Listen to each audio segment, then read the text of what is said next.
Hello, everybody, and welcome to the first episode of Deviance, a true crime podcast. I am so excited to be here today, so excited to talk to you about this, and so just excited to finally start this. I've wanted to do a podcast about true crime for so long, literally 3 years, and I'm finally doing it.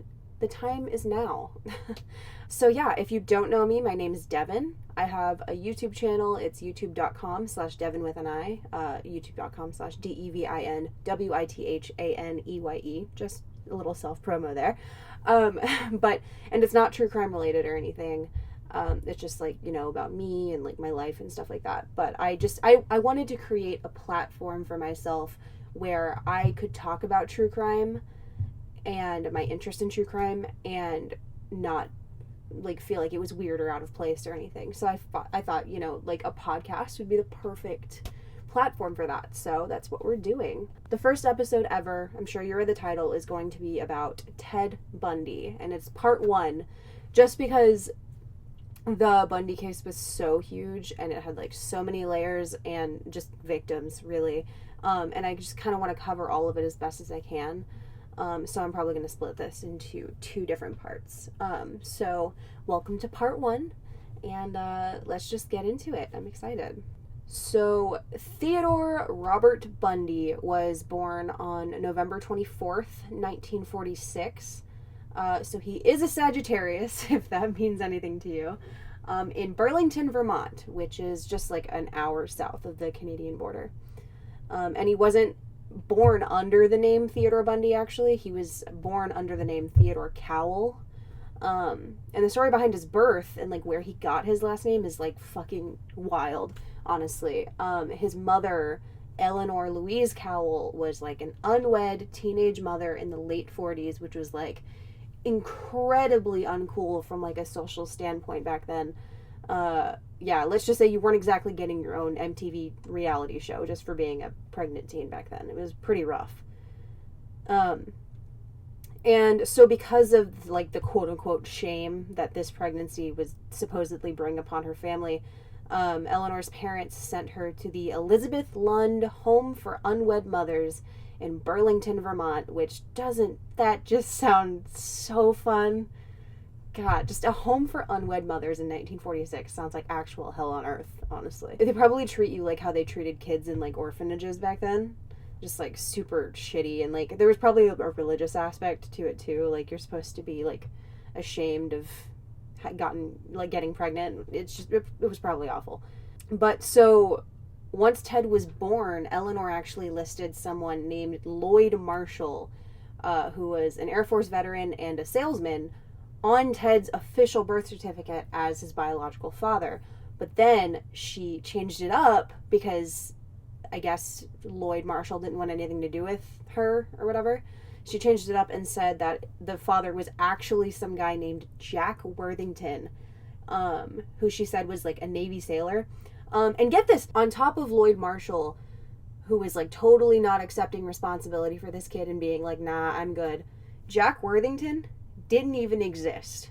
There was no record of him being in the Navy at that time, and he just wasn't a real person. So neither of these guys wanted anything to do with Eleanor or Ted. So she was kind of just on her own. And I mean, one of them didn't even exist. So there's that. But so once she gave birth to Ted and was allowed to come back home to her parents in Philadelphia, her parents informed her that the way this was going to go was that Ted was going to be raised under the guise that his grandparents, who were Eleanor's parents, were actually his parents, and that Eleanor was his sister.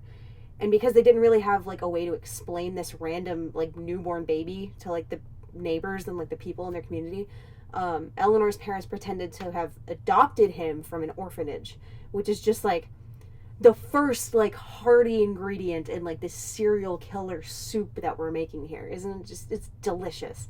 Ted actually believed that was true until apparently 1969, when he finally found out the truth that his sister was actually his mother. And a lot of people say that him finding out the truth about his family dynamic was what turned him into a killer. That was the switch, I guess. But you'll see as we go along here that there were several switches that were activated.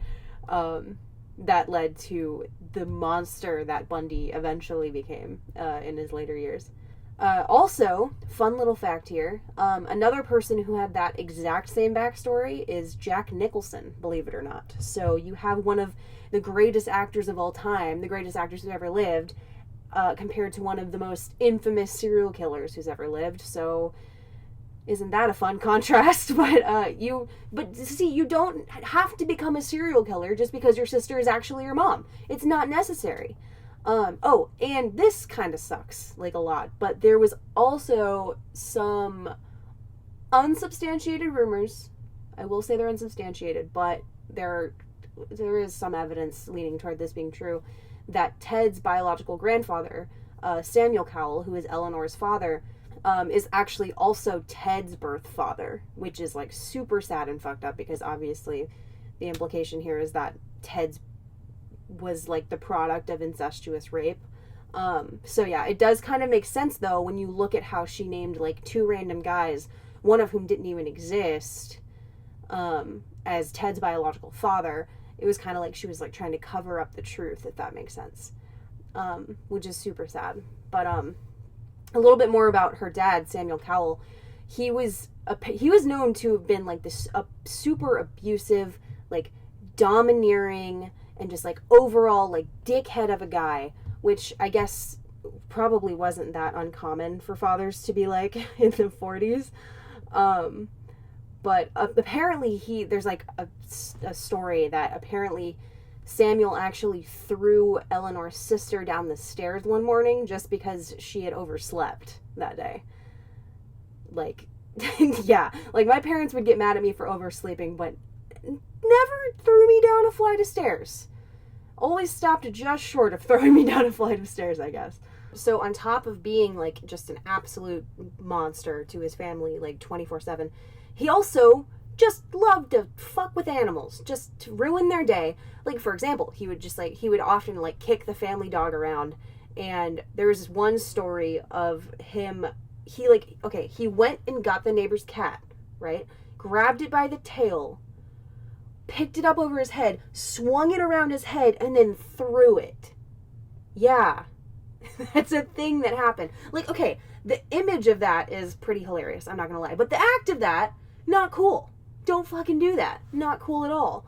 And in case you were curious about this fun little fact, he had a pretty extensive collection of, like, really intense pornography. So that's disgusting. Oh, and yeah, fun fact, Ted actually told his good friend Anne Rule, who's actually a famous crime author, who's written a book about Bundy called Stranger Beside Me, by the way, but he told his friend Anne Rule that he looked up to his grandfather as a role model, which is really interesting. I just think it's funny how Ted's grandfather had, like, this super disgusting interest in, like, intense pornography, and that actually ended up being what Ted blamed his crimes on, like, right before he was going to be executed, was intense pornography. So I just, a little bit of really fucked up foreshadowing there, I guess.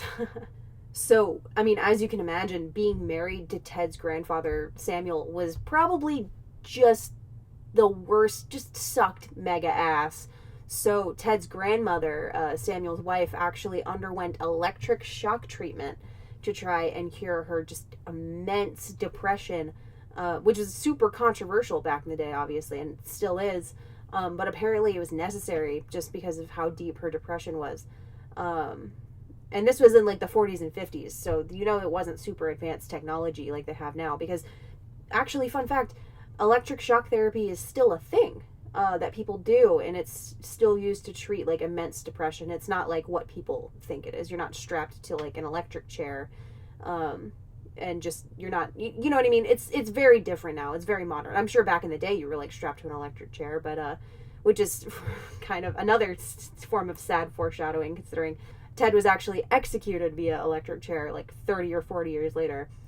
So Ted wasn't, like, your stereotypical, like, future sociopath kind of kid or anything like that when he was growing up, but he wasn't, like, super normal either. Based on, like, the anecdotes from, like, his classmates and his peers at the time, he was kind of just, like, he was mostly normal, he was just kind of shy and like awkward, but like there was just something kind of off about him, like a little bit, you know what I mean? There was this one like little infamous anecdote from his aunt about him from his childhood, which I think is really interesting. Apparently, when he was 3 years old, he gathered up a bunch of knives from their kitchen and like laid them around his aunt. Maybe, I think it was the one his grandfather actually had thrown on the stairs. So, you know, she's living a fun life. But as she was sleeping in her bed, he lays all these knives out around her.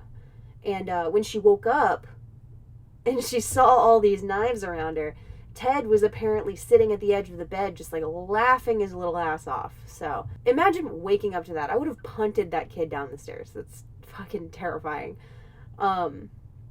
So let's just jump forward a little bit to the early 50s here. I believe it was 1951.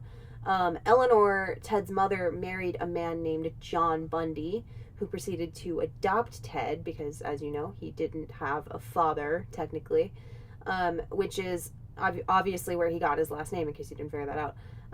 And the product of this marriage was 4 half-siblings that Ted had pretty much zero interest in and made no effort to have any sort of relationship with at all. And researchers actually think that a big reason why he was so uninterested in like this new family dynamic was because his stepfather was a hospital cook. And Ted wanted nothing to do with that because he was like super materialistic and shallow. So he was pretty ashamed of like his stepdad's occupation and like the lack of money and status that came with it. Like, because he was a little shithead, shallow piece of shit. But he also said, and just going back to his mother, Ted said that he felt like he could never really talk to his mother about anything like important or deep or anything, which I mean isn't shocking. It seemed like she didn't grow up in a very nurturing household either, so that's probably pretty accurate, but she probably never had that from her parents either.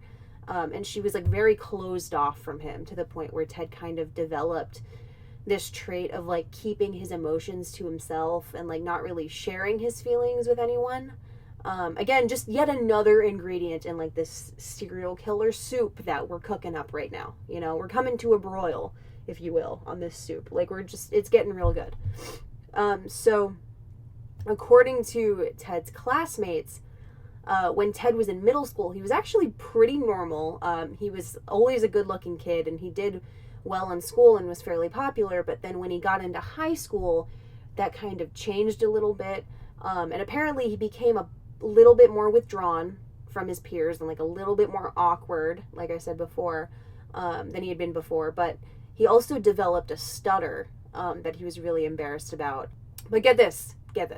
So even though he was a bit of a loser in high school, he didn't do very well academically, hard time socializing, no grasp on interpersonal relationships, completely did not understand what it meant to have a relationship with somebody, he still had this like weird idea in his head that he was going to grow up to be someone like really important and special. Because, I mean, ultimately that's what he wanted. He wanted to be special. And well, I guess like he was in a way, and he did get what he wanted, I suppose, by becoming one of the most infamous serial killers who's ever lived. So as far as we know, Ted growing up didn't really show any of like the classic serial killer signs that we know about today, like the serial killer trifecta, you know, of like hurting or killing animals, wetting the bed, and starting fires. But he did, however, like many other serial killers, engage in like a lot of petty theft, and was actually arrested twice in high school on suspicion of burglary and auto theft as well. So a lot of people, like I think Jeffrey Dahmer was similar. He got in trouble for stealing, and like petty theft is really common among like serial killers. So just to kind of sum up his childhood here, you have an abusive asshole grandfather who like grabs the neighborhood cats, swings them around his head, and also potentially molested his own daughter and fucking impregnated her. A grandmother who was losing her goddamn mind because she was married to a giant piece of shit asshole. An emotionally distant mother. And on top of that, he was lied to about who his real parents were because his mother was an unwed teenager. So, I mean, I think we can all agree he didn't exactly have the greatest jumping off point for the rest of his life. But I do want to clarify now that, like, I'm not saying that any of this makes anything that Bundy did okay. I'm not trying to like make excuses for him or anything. He's still a monster who committed these just deplorable crimes against innocent women. And that's never going to be overshadowed just because he had like a bad childhood or whatever. I just think it's important to paint a full picture here, because if we pretend that these things don't matter and we're like just going to like brush them under the rug and really only focus on the crimes and not what led up to the crimes, we're doing ourselves a disservice, and we make it harder for ourselves to identify future potential serial killers when we ignore the backgrounds and behavior of those who came before them. So I think recognizing patterns and like potential problematic behavior that could lead to serious violence in the future is like a really important act of prevention. But anyway, that's just my 2 cents. But back to Ted. Despite all of the stuff that he went through when he was a kid, everything that was supposed to be holding him back or whatever, in 1967 he entered the University of Washington, where he then met a woman who we know as Stephanie Brooks, which is not her real name, but that's what people refer to her as, Stephanie Brooks. And a lot of people refer to Ted's relationship with her as kind of like the catalyst for like his descent into like violence against women in the future. So this is like, I guess, his second switch, really, which is just kind of bullshit, because like this is one of those things where they tend to blame the ex-girlfriend for what he chose to do like later in life, but I digress. So Stephanie was a beautiful girl, came from a super wealthy and powerful family, who was involved in politics, and she was a little bit older than Ted, and because Ted was like super obsessed with like status and was super materialistic and stuff, Stephanie was like his dream girl, because she had like the trifecta, really. She was beautiful, she had money, and she had power. So they dated for a little while, but Stephanie eventually dumped him after she graduated in 1968, because apparently she thought he wasn't husband material. And she was right. Basically, she just thought that he was immature and lacked a direction, and she wanted to move on to, I guess, bigger and like better things after graduation, which is like not an uncommon thing that happens in high school and college relationships. Like, not everyone who dates in college stays together after they graduate. Like, that's not a crazy thing. I think we all have either been through that or know someone who has. And guess what? They're probably not serial killers, regardless of the fact that people usually break up after graduation. Ted was just utterly devastated by this breakup, because he claimed that Stephanie was like his first true love, and he was madly in love with her, and blah blah blah, like all that, whatever, that kind of thing. But like, again, not everyone becomes a serial killer after their first big heartbreak, you know. And honestly, I'm not sure if Ted even really knew what love was. He might have just been upset that he lost the potential status and power that he was getting from her, or he was going to get from her later on in life. I don't know if he was even really capable of, I guess, love, really. But anyway, after the breakup, apparently, even though Ted was like normally the type of person to like hide his emotions and not really be open about anything, you know, kind of like how his mom was, about how like he was feeling, he was so depressed that he actually dropped out of college at one point after this. And this was like the first time anyone had ever seen him like not be in control of his emotions. It was quite a shock to the people around him. So Ted decided that he wanted to get revenge on Stephanie for literally just breaking up with him, which is ridiculous. And in order to do that, he proceeded to engage in what's called a long con, where he made this devious revenge plan, and then for the next 5 or 6 years of his life, dedicated every moment and every decision to get to his end goal, which was basically just to get revenge on poor Stephanie for like wanting better in her life than someone who was basically just a deadbeat, because at that point that's what he was. He re-enrolled at the University of Washington, ended up doing really well in college this time around, and eventually he got into politics. And I'm sure this comes as a total shock to you, but Bundy was a staunch Republican. And in 1968, he actually worked at the Seattle office of Nelson Rockefeller's presidential campaign, which is, just say that 5 times fast, Jesus, and attended the Republican National Convention in Miami. And after that, he worked for the chairman of the Washington Republican Party, who actually, believe it or not, referred to Ted as a believer in the system, which I find amazing. Hilarious. But honestly, it's not surprising to me, at least, that he was like your typical like late 60s Republican who wanted to be part of the upper class, the elite social circle, and who just kind of looked down on like the hippies and the people that he considered to be like a lower class. But here's something about Ted that like really fucking gets me. In 1971, he started working at the Seattle Suicide Hotline Crisis Center. Yeah. Ted Bundy was a suicide hotline volunteer. This is where he met Anne Rule, the woman who wrote the book about Bundy called Stranger Beside Me. And I'm going to play a clip here from an interview that she did talking about her experience working with Bundy. It's incredibly fascinating. Ted was my partner at the crisis clinic for a little over a year. And every Sunday night and every Tuesday night, he and I were locked up alone together up on Capitol Hill, and I liked him. He was so good on the phones. He'd walk me to my car and say, Ann, lock your doors because I don't want anything to happen to you on the way home. While he was doing all of this, in 1973, he met and ended up in a serious relationship with a woman who now goes by Liz Kendall, who I'm just going to refer to as Liz.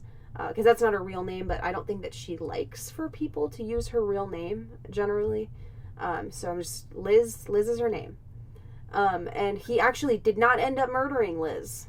So she was a surviving victim of Ted Bundy, as they call her. Liz had a 3-year-old daughter when she and Ted met, and they actually dated for 5 years. So pretty long time, actually. Later on, and like especially in her book, Liz said that there were some pretty big warning signs about Ted that she just kind of brushed off at the time. I mean, God only knows why. But speaking of her book, by the way, Liz did write and publish a book in 1981 about Ted called The Phantom Prince, My Life with Ted Bundy, that you can find like a digital copy of online, because like the physical copies, since it's out of print, the physical copies are at least a couple $100. I've seen them go up to a couple $1,000 based on like the condition they're in. It's pretty ridiculous. But in the book, she like details like what her relationship with Ted was like. And there's this paragraph from chapter 1 that I thought was really fascinating that I just want to share with you real quick. I can count on 2 fingers the times Ted threatened me or was the least bit violent towards me, yet I feel like I have lived through a violent time.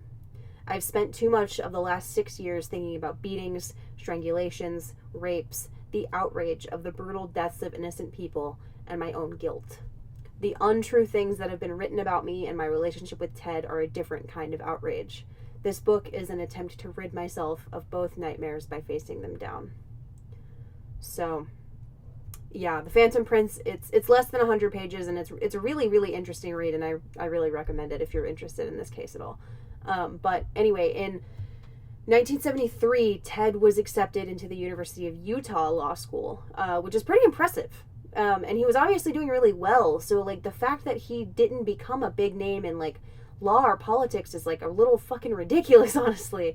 Because he had a lot of potential to actually be a good lawyer or politician. But no, he just chose to murder women and have sex with their corpses. But, anyway, spoiler alert. But so around that time is actually when he met back up with his ex-girlfriend Stephanie, where he just kind of like presented himself as like the new and like improved Ted, and she unfortunately fell for it like hook, line, and sinker. And so he began to see her again while still in a relationship with Liz, and neither woman knew about the other, so that's fun. And once he and Stephanie were together again, Ted really like laid on the charm, like to the point where they even talked about like getting married. And then he proposed to her, got her to say yes, and then completely ghosted her, basically. So, like I said before, everything that he did for the past 5 or 6 years was just so he could get that little glimmer of revenge against her. Isn't that insane? And on top of that, once Stephanie finally got a hold of him again after he like ghosted her, she asked him and she was like, Ted, what the fuck was that? Apparently all he said to that was, Stephanie, I have no idea what you're talking about. and then fucking hung up the phone. Can you believe that? That is just like complete and total sociopathic behavior. It's insane. What's crazy to me about the murders that follow this is that, like I said before, Ted desperately wanted to be someone special and powerful, and he had the potential to be the person that he wanted to be if he actually set his mind to it, but he was way too impatient and just started killing women and cutting their heads off. Just not cool. And then in 1974, when he was 27, was when he committed his first murder that we know of, because there is suspicion that he had murdered an 8-year-old girl back when he was, I think, like 14 or 15. But it's never been confirmed, and he also didn't ever admit to that murder, even though he admitted to everything else that he did later on. Also, I never really hear anybody mention this about Ted, but he was like a hardcore alcoholic and was drunk for apparently either most or all of his murders, for super similar reasons that Jeffrey Dahmer was drunk for most or all of his murders. It was because he wanted to lower his inhibitions to the point where he would be able to go through with killing his victims, which is crazy. So in that same year, in 1974, there were a lot of college women in Seattle and Oregon that like started to come up missing. And there were a lot of stories circulating that they were all seen with who people described as, quote unquote, a handsome man who identified himself as Ted. And can I just say, why would you use your real name when identifying yourself to someone you're planning on murdering? Especially when there are other people can hear you. And, for example, what if they got away and reported you to the police, which is what happened later. Spoiler alert, but yikes. Big yikes there, Ted.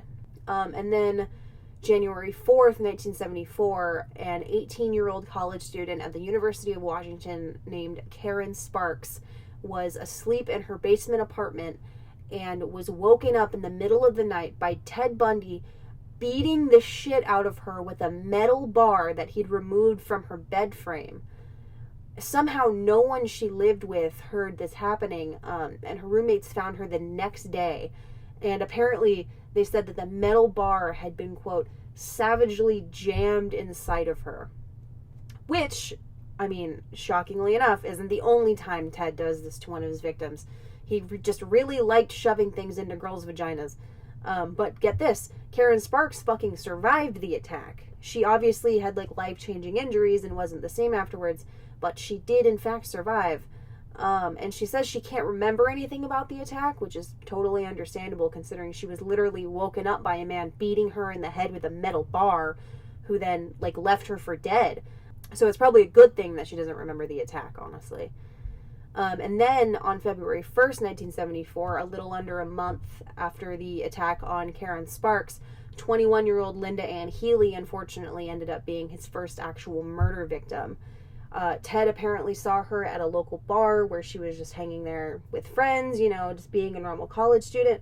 And she actually left early because she had a job at the local radio station where she would announce the ski weather reports for the day. So she was going to have to get up early to do that. And actually, funny enough, Ted was an avid skier, if you can believe that. Loved skiing. So Ted ended up following Linda home, where she lived with 4 other roommates who were all home when this attack happened, actually. And she ended up falling asleep that night around 10 p.m., where Ted then broke into her room, crept up to her bed where she was sleeping, and just started beating her in the head with a crowbar. Just absolutely brutal. And then he doesn't even stop there.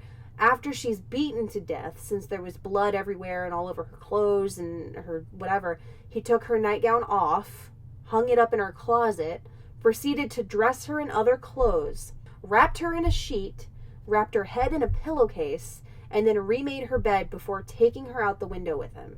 All of this happened with people literally in the next room. I can't even fathom. It's insane. So it was when Linda didn't show up for work the next day that her boss called her house to find out where she was, because apparently it wasn't normally like Linda to like not show up for work, because she was apparently a really responsible girl, always told people where she was going and when she was coming back, that type of stuff. Well, at first her roommates were like, we don't know, like she's not here, everything seems normal, until they pulled back the blankets on her bed and found her blood-soaked sheets underneath.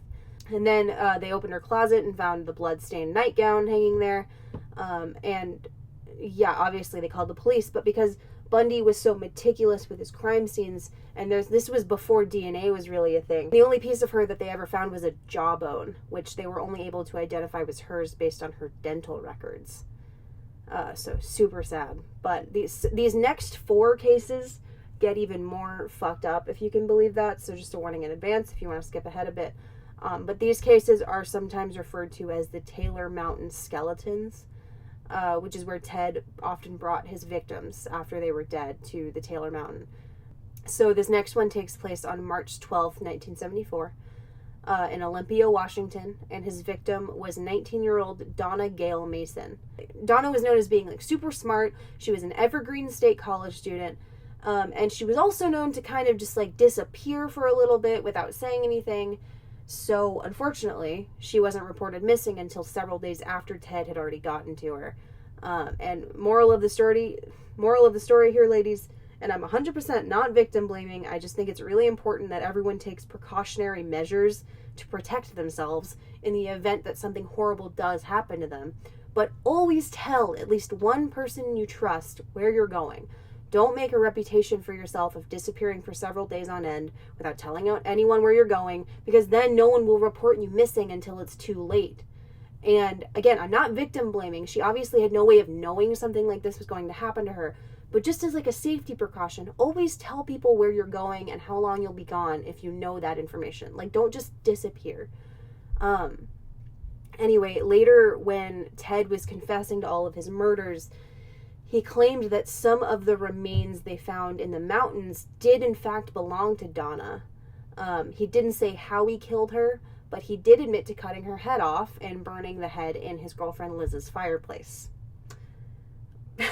So, this next one is Susan Elaine Rancourt, and this was on April 17th, 1974 in Ellensburg, Washington. This one's particularly sad to me. Not that they're all not completely devastating and tragic, but this girl had to work her ass off to get through school. And she was averaging a 4.0 GPA. And that night, around 8 p.m., she had gone to a job interview so that she could continue to pay her own way through school. So this girl obviously had a lot of drive and ambition. And it's really tragic that her life was cut short because Ted Bundy was bitter towards an ex-girlfriend or whatever. It's just really sad. But anyway, the last time she was ever seen alive was actually at that job interview. And the only remains that belonged to her that they ever found on the mountains was her skull. So Ted obviously had a habit of like decapitating his victims. And thankfully it was post-mortem decapitation, if you could even say thankfully to that. But I mean, I guess it wasn't, at least it wasn't when they were alive. I don't know. It just, ugh. But, this next one was in Oregon, and his victim was 22-year-old Roberta Kathleen Parks on May 6th, 1974. She was an Oregon State University student majoring in world religions, and she had agreed to meet with her friends for coffee later that night, but then never showed up for it. She was found on the Taylor Mountains, or I should say her skull was found on the Taylor Mountain, and it was over 250 miles from where she was last seen alive, which is absolutely insane. He traveled really far to dump her body, which is fucking horrific.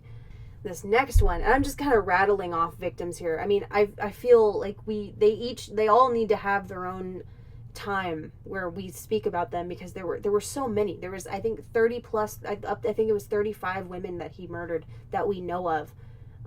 So I just feel like it's important to really say all of their names and like a little bit of who they were. But this next one is 22-year-old Brenda Carol Ball, and this was on June 1st, 1974, and this one was back in Washington again, and she was last seen in a parking lot talking to a man who had his arm in a sling. And Brenda was kind of known as being yet another free spirit type of girl, so our friends didn't really think anything of her not contacting them for a while, because I guess that was normal behavior for her, unfortunately. And Brenda's skull was found by students who were working on Taylor Mountain, actually. His next victim was a freshman at the University of Washington named Georgianne Hawkins. She was walking behind her sorority house one night and was stopped by Ted, who was like 60 feet from her front door, which is, oh God. And he had either fake crutches or a fake cast. I'm not sure which, but he often used both to lure in his victims. And he pretended to drop his books and stuff when she was walking up. And since she was a super nice person, she decided to help him out, which, can I just say, super fucked up how he preyed on, like, the kindness of strangers. And, like, just the fact that he used crutches and, like, the arm sling to, like, lure girls in because they were nice people and, like, wanted to help out a person who needed it. It's just so fucked up and psychotic. But anyway, when she picked up the books, he asked her to help carry them to his car, and of course she agreed. And when she opened the passenger door to put the books in the car, he hit her in the back of the head with a crowbar that he had hidden in, like, the wheel well of the car, I think is what it's called, like right by the tire. He then pushed her into the car where there was no passenger seat because he had taken it out in preparation for this, and started driving down the road to head out of town, presumably to go wherever he had taken the girls before. But while they were driving, she suddenly woke up, obviously delirious from being hit on the head with a crowbar, and started talking to him about a Spanish test. Like, fuck, dude. A Spanish test. So, since her waking up was obviously not part of the plan, Ted freaked out, stopped the car, pulled her out of it, and beat her with a crowbar. And even though we're not positive about how he killed her, her body has still never been found to this day, which is really sad. So based on these bodies that were found, they were able to determine that Ted actually revisited these bodies several times after they were dumped there, meaning he was a necrophiliac. And unfortunately, Georgianne Hawkins was actually his first confirmed necrophilia victim. And he later admitted that when he would revisit them, he would redress them, put makeup on them, do their hair, and then have sex with them until they were, quote, too putrefied to have sex with. So for all you ladies out there who are glorifying Ted Bundy and think he's just so good looking and charming, he was dressing up the corpses of his victims and then just fucking their corpses until they were literally falling apart and too rotted to have sex with anymore. And then presumably went home to have sex with his girlfriend Liz. So yeah, there's that. In case you were wondering how not charming he was. So these next victims are absolutely insane to me because they happened in broad daylight with anywhere between 40,000 and 50,000 people around. They happened at Lake Sammamish in King County, Washington, which is about 8 miles east of Seattle. And it's this huge state park that's like over 500 acres, with lots of beach areas, and like any park, it's usually packed in the summer with people doing all sorts of outdoor activities and stuff like that. So this first one happened on July 14th, 1974, which, can I just say, 1974, very busy year for Ted Bundy. Just throwing that out there. But, so Lake Sammamish was, like, super packed this day because there were also apparently a bunch of corporate, like, picnic outing type of things happening that day. So they estimated there were, again, anywhere between 40,000 and 50,000 people there that day, which is just, in my opinion, a disaster waiting to happen, honestly. But for reference, that's at least 10,000 people more than the population of the town that I grew up in. Just in case you were wondering how ridiculous that is. It's an insane amount of people. So around noon on July 14th, a, quote, handsome man approached a 22-year-old woman named Mary Osmer. She was hanging out on a grassy knoll, but this was after the JFK assassination, so don't worry. And this guy with his arm in a sling walked up to her and asked her to help him move his sailboat. She obviously agreed to help him and followed him to his beige VW Bug, the infamous VW Bug. And once she realizes there's no sailboat, she's like, where's your boat? And he tells her that, oh yeah, no, the boat is just a short drive up the road at my parents' house, and that you need to go in the car with me. You need to go in the car with me to go get it. Are you kidding me? Absolutely fucking not. I don't care how handsome you are, Ted. Absolutely not. So she finally recognizes this red flag, and I guess all the ones before that, and she says that she can't help him because she's actually already late to lunch with her parents, and apparently he was super nice about it and actually apologized to her for inconveniencing her and not having like the boat there.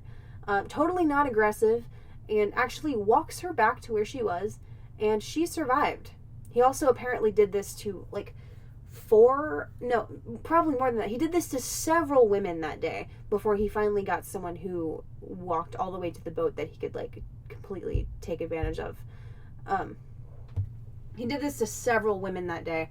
And one of those women was Janice Ott, 23-year-old Janice Ott, who actually had long blonde hair and was the only outlier from his usual pattern of girls with dark straight hair parted in the middle, because in case I didn't mention this before, he specifically went after girls who had dark hair parted in the middle, because his ex-girlfriend Stephanie, that's how she wore her hair. It was long and it was dark and straight and parted in the middle, and almost every single one of his victims other than Janice Ott also had the similar hair to Stephanie, which is just absolutely insane. But anyway, Janice Ott was alone that day and had ridden her bike out to the lake to just hang out and go tanning, whatever. And when he walked up to her, he introduced himself as Ted, like the fucking moron that he was, and she agreed to help him with the boat just like Mary had. Although when they got to his car and she realized there was no boat, she wasn't as lucky as Mary, and before she could even say anything, he punched her in the face, pushed her into the car where the passenger seat was supposed to be, strangled her. They believe he took her into the woods, tied her up to immobilize her, and then left her there. They think she was alive and then killed later because they found her bones in that area, and she had also been decapitated. So after he left Janice there, he left the lake for a few hours, came back, and then approached another woman who was 18-year-old Denise Naslund. She was at the lake with some friends and had stepped away really quick to just use the restroom, where Ted then met her outside the restroom using the same broken arm, help me with my boat bullshit, and she, just like the girls before her, agreed to help him. And unfortunately, months later, all they found of her was a jawbone and her femur. Janice and Denise were actually the only identified victims because in that area they were also found with another unidentified skeleton. And they also found the crowbar because he left the crowbar there for some reason. And apparently what he did to them was he brought Denise back to where he had Janice tied up, terrorized them together, and then made one of them watch the other be killed. This was in a public park in broad daylight. Like, yes, they were off into the woods a little bit, but there's 40 to 50,000 people around. I can't even imagine like what that must have felt like to be those girls in that situation. That's fucking tragic. But as it turns out, there was a group of 3 women sitting really close to where Janice was initially approached by Ted. And one of these women clearly overheard their conversation and heard him introduce himself as Ted. And somehow they also knew what kind of car he drove. And then even more people on the beach that day heard him introduce himself as Ted because, again, there were at least 40,000 people on the lake that day. So this was super fucking ballsy of him to just be walking up to random girls using his real name in like a really public place with that many people around. But I think it really just shows how narcissistic he was and that he really never thought that he would get caught. It's just crazy. Obviously, these people went to the police with this information after it came out that these girls were dead. And the King County Police took all this information and broadcast it everywhere, along with a police sketch, which, by the way, in my opinion, doesn't really look like Ted at all. Also, a couple of hikers stumbled upon Ted Bundy's skeleton garden, I guess you could call it, where he had dumped a bunch of his victims' bodies, and they obviously reported it to the police too. For a while they were calling these murders the Ted murders because they didn't really know anything about them other than like the only potential suspect was named Ted. And some of the notable tips were as follows. One of them was actually from his psychology professor, who said, and I quote, "I've got a weirdo in my class who looks a lot like that, and his name is Ted Bundy." which is just fucking hilarious. Another tip came from his friend Anne Rule, actually, and I couldn't find what exactly she said, but I'm sure she was like, that looks like my friend Ted. We work together at the Suicide Hotline Center. And then the third one was actually from his girlfriend Liz. She claimed that he had been acting super weird, and she was finding weird shit in his house, like crutches and an arm sling, and like, even though he hadn't broken a bone the whole time she knew him, he just had all like this weird medical equipment like that. And apparently the only time he wanted to have sex with her was if he could tie her up and stuff like that, like a bunch of bondage type of shit. And she wasn't really into that, so when she would say no, he would get angry at her. So all in all, his behavior was just super like murderer-y. So once she saw that, she kind of like made the connection, like, oh shit, that sketch could very well be my boyfriend. So she called it in.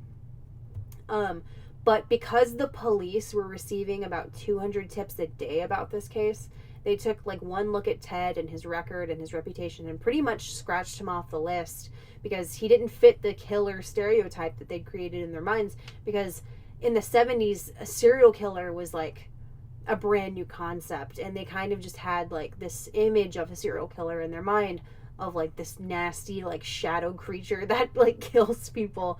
And you know, like, he just wasn't, it's not the Republican dude, you know, is what I'm trying to say. They didn't picture the Republican dude who was in law school to be a serial killer, so they just didn't even think about him being a possibility.